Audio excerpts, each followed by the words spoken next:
네, 아는 기자 정치부 안보겸 기자 나왔습니다. 자, 안 기자, 국민의힘 전당대회 이제 마무리 단계에 접어든 것 같습니다. 아직 이틀 투표가 더 남았지만 이 모바일 투표율은 지난번보다 좀 낮은 것 같습니다.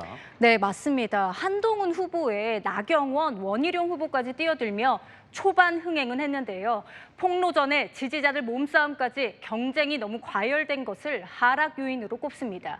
직전 전당대회와 투표율을 비교해보면요. 이틀 합산한 모바일 투표율 7%포인트 정도 낮죠. 여기에 ARS 투표율을 합산하게 되는데요. 지난 전당대회 때 수치를 보면 모바일 투표율은 47%대였고 ARS를 합친 최종 누적 투표율은 55%였어요. 사실상 모바일 투표율을 이틀 동안 많은 당원들이 투표를 마쳤다는 거죠. 이젠 최종 투표율이 직전 기록인 55%를 넘을지 관심이 모아집니다. 안 기자, 사실 가장 궁금한 건 이건 것 같습니다. 이런 예상보다 낮은 투표율, 과연 누구한테 유리한 겁니까? 네, 제가 당내 선거를 여러 번 치러본 인사들과 캠프에 취재를 해봤는데요. 투표율보다 누가 투표를 하러 갔는지가 중요하다, 이렇게 말했습니다. 그동안 한동훈 캠프 투표율 높을수록 유리하다고 했었는데요. 오늘 물어보니까 낮은 투표율도 불리한 게 아니라고 합니다. 지난 전당대회는 친윤이 김기현 당시 후보를 밀어준 조직 선거였다는 거죠. 그때보다 낮다는 건 친윤 조직이 제대로 안 움직인 걸로 해석될 수 있다는 거고요.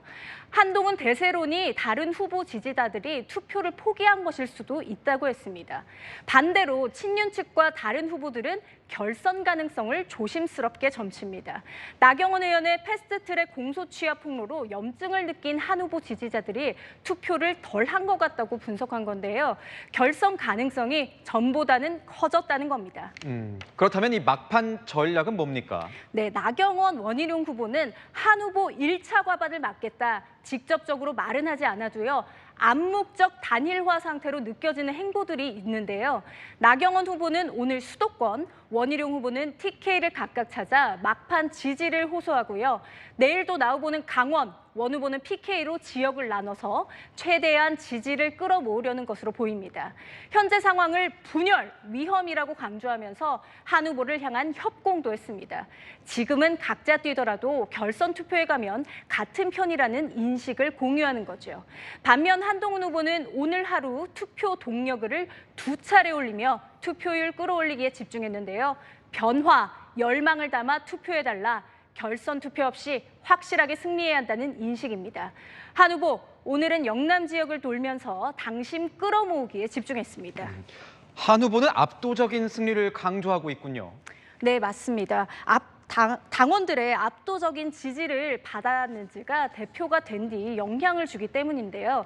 당원과 여론을 등에 업고 원내는 물론 당정 관계에서도 우위를 점할 수 있다는 겁니다. 당내에서는 국회의원이 아닌 원외인 한 후보에겐 압도적인 승리가 더더욱 필요할 것이라는 얘기가 나옵니다.